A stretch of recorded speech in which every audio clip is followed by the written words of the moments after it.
Shalom pemirsa CBN Indonesia dimanapun Anda berada, senang sekali kita boleh bertemu kembali dalam acara pembacaan buku Agama yang Bersinar. Pada saat ini kita sudah memasuki halaman yang ke-158 yang berjudul Keceriaan Tampak di Wajahku. Dan kita sama-sama membuka Alkitab kita di dalam Amsal 15 ayat 23. Seseorang bersuka cita karena jawaban yang diberikannya, dan alangkah baiknya perkataan yang tepat pada waktunya. Dan kita masuk dalam pokok pembacaannya. Semua orang dapat memiliki wajah yang riang gembira, suara yang lembut, sikap yang ramah tamah, dan semuanya ini adalah unsur kekuatan. Tertulis dalam buku Seri Membina, Jilid 3, halaman 225 dan 226. Jadi bagaimana di sini dikatakan? Dari ayatnya saja sudah dikatakan bahwa seseorang bersuka cita karena jawaban yang diberikannya. Dan dikatakan alangkah baiknya perkataan yang tepat pada waktunya. Jadi bagaimana melalui perkataan kita bisa menjadikan sukacita, menjadikan penghiburan, kekuatan bagi seseorang yang mungkin saat itu sedang dalam pergumulan. Jadi bagaimana ketika kita mempunyai wajah yang riang gembira, kita bisa menjadi berkat bagi orang-orang yang berada di lingkungan di sekitar kita. Tetapi wajah yang riang gembira ini tentu saja kita tidak bisa dapatkan secara instan, tetapi kita bisa mendapatkannya dengan pengenalan atau bagaimana kita selalu merasa bersyukur dalam kehidupan kita. Karena ketika kita selalu merasa bersyukur dalam kehidupan kita, meskipun kita mempunyai beban dalam kehidupan, tentu saja tidak ada seseorang di sini pun yang sama sekali tidak mempunyai permasalahan dalam kehidupan. Tetapi apakah kita mau memandang kepada permasalahan itu, ataukah kita mau memandang kepada berkat-berkat yang sudah Tuhan berikan dalam kehidupan kita? Dan di sini juga dikatakan bahwa ketika kita mempunyai wajah yang riang gembira, kita mempunyai suara yang lembut, sikap yang ramah tamah, ini adalah sebuah unsur kekuatan. Dan unsur kekuatan ini bukanlah sebuah kekuatan yang mungkin kita bisa mengandalkan kekuatan kita sendiri ini, tetapi kekuatan ini adalah sebuah kekuatan yang bisa menjadikan berkat bagi orang-orang yang berada di lingkungan di sekitar kita. Bagaimana ini adalah sebuah kemampuan atau sebuah kelebihan yang kita bisa dapatkan karena kita mempunyai sikap yang lembut dan wajah yang riang gembira ini. Karena ketika kita mempunyai hal-hal tersebut dalam kehidupan kita, kita bisa menjadi seseorang yang berbeda dengan dunia. Karena kita tahu bahwa di dunia ini penuh dengan orang-orang yang berputus asa dalam kehidupan. Banyak orang yang tidak mengenal siapa Tuhan kita atau siapa Bapa kita. Tetapi ketika kita mau mempunyai sebuah perubahan atau sebuah perbedaan dalam kehidupan, kita akhirnya akan menjadi berkat karena kita akan terlihat berbeda, dan orang yang berputus asa itu akan datang kepada kita mencari berkat itu dari kehidupan kita. Bagaimana kehidupan kita atau pengalaman kehidupan kita ini boleh menjadikan pengalaman juga bagi orang lain dan menjadi kekuatan bagi orang lain. Jadi di sini juga dikatakan bahwa wajah manusia itu sendiri adalah cerminan jiwa, dibaca oleh orang lain dan memiliki pengaruh yang jitu atas mereka untuk kebaikan dan kejahatan. Jadi bagaimana di sini dikatakan bahwa wajah itu adalah cerminan jiwa, karena kita tidak bisa menutupi apa yang di dalam hati kita. Mungkin orang yang bermain peran bisa menutupi cerminan wajah mereka, tetapi orang yang mengenal Tuhan, yang memang hidup dalam kehidupannya berjalan bersama dengan Tuhan, mereka akan mempunyai suatu sinar atau terang yang ada dalam wajah mereka yang tidak bisa mereka pungkiri, atau mereka tidak bisa buat-buat, atau mereka tidak bisa palsukan hal tersebut, karena itu akan tercermin secara jelas dari hati orang tersebut. Lalu di sini dikatakan itu juga akan dibaca oleh orang lain dan memiliki pengaruh yang jitu atas mereka untuk kebaikan atau kejahatan. Jadi dalam kehidupan kita selalu harus ingat bahwa kita ini mempunyai pengaruh bagi orang-orang yang berada di lingkungan sekitar kita. Lalu pengaruh apakah yang kita mau berikan? Apakah pengaruh sebuah kebaikan ataukah pengaruh kejahatan itu? Karena dalam kehidupan kita, ketika kita mau untuk mempunyai kehidupan yang sesuai dengan kehendak Tuhan, maka kita harus menghidupkan hal tersebut dalam kehidupan kita. Maka itulah yang akan menjadi sebuah pengaruh kebaikan untuk orang-orang yang berada di lingkungan sekitar kita. Tetapi ketika kita mau untuk menghidupkan, tetapi kita tidak sepenuh hati, kita hanya setengah-setengah, maka itu bukanlah sebuah kebaikan, tetapi itu bisa menjadi sebuah kejahatan. Karena kita bisa menutupi segala kecacat tabiatan kita itu dengan kesalehan atau sebuah hal yang kita palsukan dalam kehidupan kita.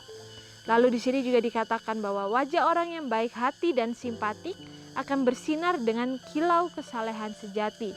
Sementara mereka yang tidak menghargai pikiran yang baik dan motif yang tidak mementingkan diri, terungkap dari wajah mereka perasaan yang ada di hati mereka. Tertulis dalam buku Testimonies for the Church, jilid 4 halaman 64. Jadi bagaimana di sini dikatakan bahwa wajah orang yang baik, orang yang simpati itu tidak bisa dibuat-buat. Mereka akan bersinar dengan kilau kesalehan sejati. Jadi bagaimana di sini kita kembali diingatkan bahwa ketika kita mempunyai keinginan untuk menjadi orang-orang yang baik hati, kita ingin mempunyai kehidupan yang lebih berguna bagi orang-orang di sekitar kita, dikatakan kita harus menghargai pikiran dan motif-motif kita. Jadi bagaimana kita harus mengendalikan atau menjaga pikiran dan motif kita.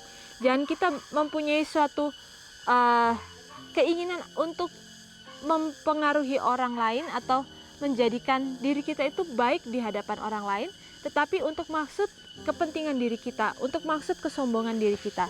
Karena kita harus ingat bahwa mungkin manusia tidak mengetahui motif yang terdalam dalam kehidupan kita, tetapi Tuhan tahu setiap isi hati dan pikiran kita, bahkan sebelum kita melakukan atau sebelum kita mengatakan hal tersebut. Tetapi kita harus ingat bahwa Tuhan itu selalu menilik hati kita. Jadi kembali kita di sini diingatkan kembali supaya kita tidak memiliki motif yang mementingkan diri. Karena seringkali dalam kehidupan kita membantu seseorang supaya orang lain itu membalas kebaikan kita, atau supaya orang lain itu memuji kebaikan kita. Jadi di sini kita harus sama sekali mengosongkan kepentingan-kepentingan diri kita itu, sehingga ketika kita melakukan sebuah kebaikan itu berasal memang dari hati kita yang tulus yang ada dalam kehidupan kita, bukan berasal dari hal-hal yang mungkin kita pikir apa untung dan ruginya bagi kehidupan kita. Lalu di sini juga dikatakan bahwa hal tersebut akan terungkap dari wajah mereka, perasaan yang ada di hati mereka. Jadi bagaimana hati kita itu mempengaruhi wajah kita. Karena di sini kembali dikatakan bahwa wajah manusia itu adalah cerminan daripada orang itu sendiri. Jadi bagaimana di sini kembali kita diingatkan bahwa wajah yang Tuhan sudah berikan kepada kita ini harus kita pergunakan dengan semaksimal mungkin untuk kebaikan Tuhan. Bagaimana kita bisa menggunakan wajah kita ini dengan muka yang ceria. Kita bisa memberikan muka yang berseri, muka yang ceria, muka yang bersyukur dalam kehidupan kita, sehingga orang lain tidak melihat segala beban-beban kita. Karena beban-beban kita ini kita serahkan kepada Tuhan saja, bukan kita ceritakan kepada orang lain, kita meminta solusi daripada orang lain. Tetapi biarlah hanya kepada Tuhan saja kita menceritakan segala beban atau pergumulan kehidupan kita. Lalu di sini juga dikatakan bahwa wajah akan berubah. Tuhan yang berdiam di dalam hati menyinarkan wajah orang yang mengasihi Dia dan yang memelihara hukum-hukumnya. Kebenaran tertulis di sana, kedamaian indah dari surga dinyatakan. Kebiasaannya lemah lembut terungkap di sana lebih daripada kasih manusia. Tertulis dalam buku Seri Membina, jilid 5 halaman 71. Jadi bagaimana di sini kita diingatkan kembali sama seperti wajah daripada Kristus. Firman Tuhan mengingatkan kepada kita bahwa Kristus itu bukanlah seseorang yang tampan atau yang rupawan sehingga orang-orang mengikuti Dia karena tampannya yang dimiliki oleh Kristus itu sendiri, tetapi bagaimana wajahnya yang ceria, yang penuh kasih, kelemah lembutan, sehingga anak-anak kecil pun mau untuk mengikuti Dia, tertarik untuk mengikuti Dia, karena Dia mempunyai suatu karisma atau sebuah kedamaian yang Ia bisa pancarkan dalam kehidupannya.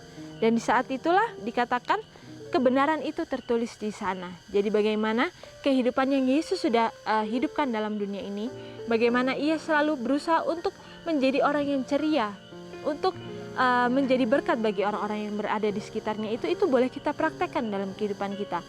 Mungkin memang dalam firman Tuhan seringkali dikatakan Yesus itu marah, Yesus itu sedih, tetapi kita harus ingat bahwa kesedihan yang Yesus alami itu bukanlah kesedihan karena keegoisannya atau bukan karena sesuatu hal keinginannya itu tidak terpenuhi, tetapi kesedihannya itu seringkali karena Ia merasakan beban atas keselamatan daripada umat manusia. Bagaimana kita pun juga diingatkan untuk mempunyai beban untuk keselamatan orang lain juga.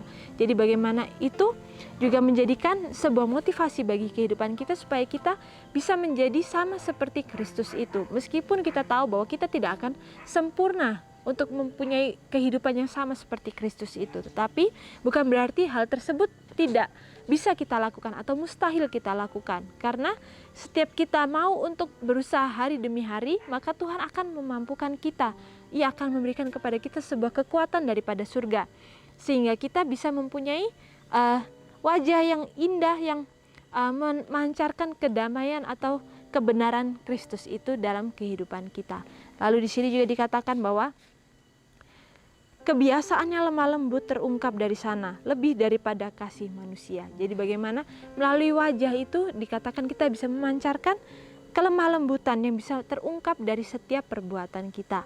Lalu juga dikatakan bahwa kasih memberikan kepada pemiliknya rahmat, kesopanan, dan keindahan tingkah laku. Kasih menyinari wajah dan melembutkan suara. Itu memurnikan dan mengangkat seluruh manusia. Ini membawa dia ke dalam keselarasan dengan Tuhan. Karena itu adalah sifat surgawi. Tertulis dalam buku Testimonies for the Church jilid 4 halaman 559 dan 560. Jadi bagaimana dikatakan kasih memberikan kepada pemiliknya rahmat, kesopanan, dan keindahan tingkah laku. Jadi bagaimana begitu besar manfaat daripada kasih itu dalam kehidupan kita. Jadi bagaimana kita mau untuk mempraktekkan dan menghidupkan kasih yang Tuhan sudah ajarkan. Bagaimana kita mau mengasihi orang lain, bagaimana kita mau untuk melakukan yang terbaik sama seperti yang Yesus sudah lakukan untuk memberikan pelayanan kepada orang lain. Dan di sini juga dikatakan bahwa kasih itu menyinari wajah dan melembutkan suara. Jadi itu bukanlah suatu hal yang dapat kita buat-buat atau kita palsukan. Dan dikatakan ini akan membawa kita dalam keselarasan dengan Tuhan karena itu adalah sifat surgawi. Jadi bagaimana kasih itu adalah sifat surgawi dan itu tidak bisa kita hidupkan kalau kita masih selalu berpikir untuk menghidupkan kehidupan yang duniawi. Tapi ketika kita mau berusaha hari demi hari menghidupkan karakter Kristus itu dalam kehidupan kita, maka hal tersebut akan terpancar dengan sendirinya dalam kehidupan kita. Tetapi baiklah itu bukan menjadi fokus bagi kehidupan kita untuk kita memperlihatkan hal tersebut kepada orang lain, tetapi hendaklah itu menjadi fokus bagi diri kita untuk kita memperbaiki diri kita, untuk kita merasakan bahwa kasih Tuhan atau kelemah lembutan Tuhan itu sudah ada dalam kehidupan kita, sehingga kita pun mau untuk menyalurkan kelemah lembutan Tuhan itu dalam kehidupan kita kepada kehidupan orang lain, dan kita boleh menjadi berkat bagi orang lain. Dan biarlah melalui bacaan yang begitu indah ini kita boleh diingatkan kembali, sehingga dalam wajah kita, dalam perkataan tutur kata kita itu kita boleh menjadi berkat, boleh menjadi sukacita bagi orang-orang yang berada di lingkungan sekitar kita, dan kita boleh menjadi berkat dan kekuatan bagi orang lain, sehingga apa yang berkat yang kita sudah rasakan itu tidak mati dalam kehidupan kita saja, tapi kita bisa menjadi penerus dari mata air kehidupan itu. Dan biarlah firman ini boleh menjadi berkat bagi kita masing-masing, dan sampai bertemu kembali dalam acara pembacaan-pembacaannya selanjutnya. Shalom, Tuhan memberkati.